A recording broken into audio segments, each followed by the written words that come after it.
ಸ್ನೇಹಿತರೆ ನಮಸ್ಕಾರ. ನಾನು ಯುವ ಸಮುದಾಯವನ್ನು ಕುರಿತು ಒಂದು ಮಾತು ಹೇಳಲೇಬೇಕು.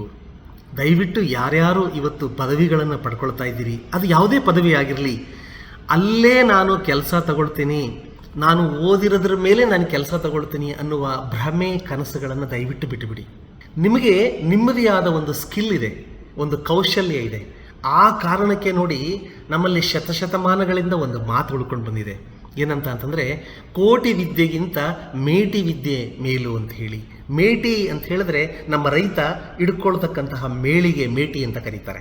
ಅಂದರೆ ಅದನ್ನು ಭದ್ರವಾಗಿ ಸರಿಯಾಗಿ ಇಟ್ಕೊಂಡು ಅವನು ತನ್ನ ಆರಂಭವನ್ನು ಅಂದರೆ ತಾನು ಉಳುಮೆಯನ್ನು ಮಾಡಿದ್ರೆ ಸಾಲು ನೇರವಾಗಿ ಹೋಗ್ತವೆ ಅಂತ ಹೇಳಿ. ಅದು ಸ್ವಲ್ಪ ಅಳಿ ತಪ್ಪಿಟ್ರೆ ಇಡೀ ಸಾಲೆಲ್ಲ ಅಳಿ ತಪ್ಪುತ್ತೆ ಅಂತ ಹೇಳಿ. ಅಂದರೆ ಕೋಟಿ ವಿದ್ಯೆಯನ್ನು ಕಲ್ತಿದ್ರು ಕೂಡ, ನೀನು 10 ಪದವಿಗಳನ್ನು ಡಿಗ್ರಿ ಸರ್ಟಿಫಿಕೇಟ್ ತಗೊಂಡಿದ್ರು ಕೂಡ ಇವತ್ತಿನ ದಿನಮಾನಗಳಿಗೆ ನೀನು ಸರ್ವೈವ್ ಆಗೋಕ್ಕಾಗಲ್ಲ.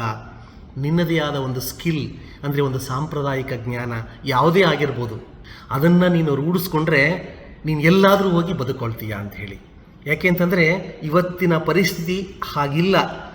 ಎಲ್ಲಿ ಯಾವ ಕೆಲಸ ನಿಮಗೆ ಸಿಗುತ್ತೆ ಆ ಕೆಲಸಕ್ಕೆ ಏನು ಬೇಕು ಅನ್ನೋದನ್ನು ನೀವು ಒದಗಿಸ್ಕೊಡ್ಬೇಕೇ ಹೊರತು ನಿಮ್ಮ ಹತ್ರ ಏನಿದೆ ಅದಕ್ಕೆ ತಕ್ಕಂತೆ ಕೆಲಸ ಸಿಗಲ್ಲ.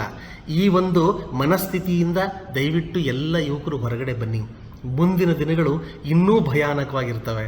ಹಾಗಾಗಿ ಎಲ್ಲಿ ನಿಮ್ಗೆ ಯಾವ ಕೆಲಸ ಸಿಗುತ್ತೆ ಆ ಕೆಲಸದಲ್ಲಿ ನೀವೇನು ಡೆಡಿಕೇಟ್ ಮಾಡಬೇಕು ಅನ್ನೋದನ್ನು ಅರ್ಥ ಮಾಡಿಕೊಂಡು ಅದಕ್ಕೆ ನೀವು ಸಿದ್ಧರಾದರೆ ಮಾತ್ರ ನೀವೆಲ್ಲ ಕಡೆ ಹೊಂದ್ಕೊಳ್ತೀರಾ, ಎಲ್ಲ ಕಡೆ ಸರ್ವೈವ್ ಆಗ್ತೀರಾ.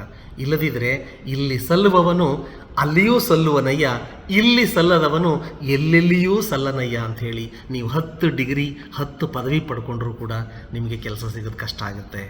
ಅದರಿಂದ ಕಾಲಕ್ಕೆ ತಕ್ಕಂತೆ ಭಾಷೆ, ಭಾಷೆಗೆ ತಕ್ಕಂತೆ ವೇಷ, ವೇಷಕ್ಕೆ ತಕ್ಕಂತೆ ಬದುಕು, ಬದುಕಿಗೆ ತಕ್ಕಂತೆ ನಮ್ಮ ನಡತೆ ಎಲ್ಲವನ್ನು ನಾವು ಒಂದುಗೂಡಿಸ್ಕೊಂಡು ಯಾವ್ಯಾವ ಕಾಲಕ್ಕೆ ಏನೇನು ಮಾಡಬೇಕು, ಹೇಗೆ ಬದಲಾವಣೆಗಳಾಗಬೇಕು, ಆ ಬದಲಾವಣೆಗಳನ್ನು ನಾವು ರೂಢಿಸ್ಕೊಂಡ್ರೆ ಮಾತ್ರ ನಾವು ಸಮಾಜದಲ್ಲಿ ಸಕ್ಸಸ್ ಆಗಲಿಕ್ಕೆ ಸಾಧ್ಯ. ಇಲ್ಲದಿದ್ದರೆ ತುಂಬ ಕಷ್ಟ ಸಾಧ್ಯ ಆಗ್ತದೆ.